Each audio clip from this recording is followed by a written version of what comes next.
Salam dostlar, bugün sizə bir işte 1000 kupa mən deyəcək. Görmüş son 9 kupa alıbdı.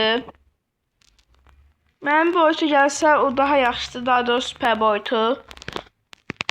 Onunla ulti qaçmamız çox çətindir. Qabaqdakılara bəlkə oda bilərik. Neyse bunu seçək. Mən ulti boyutu gəlmədi. Önce bu da qəşəkdir. Biraz da belki deydi. Oo. Qəşəng deydi.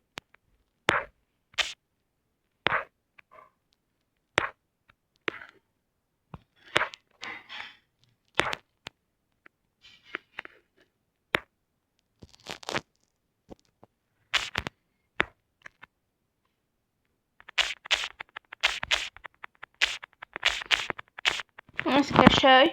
Metin doludur. Anladınız. Bu tərəf doğru atsam. Qəşəng deydi.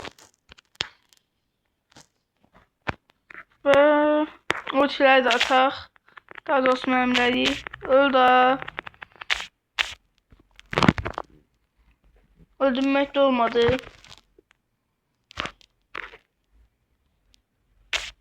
Qəşəng. Pərdə olduduq. Şimdi de olsun.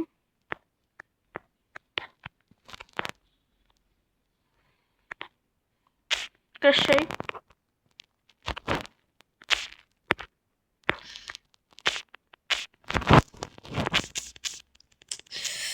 Mən sənin ultiyə nəsə qazandıq.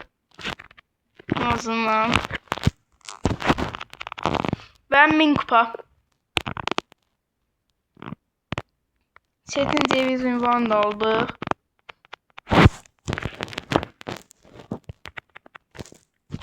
Ve prestij bir. Bu kadar ünvanımız oldu. Ve 28 prestij.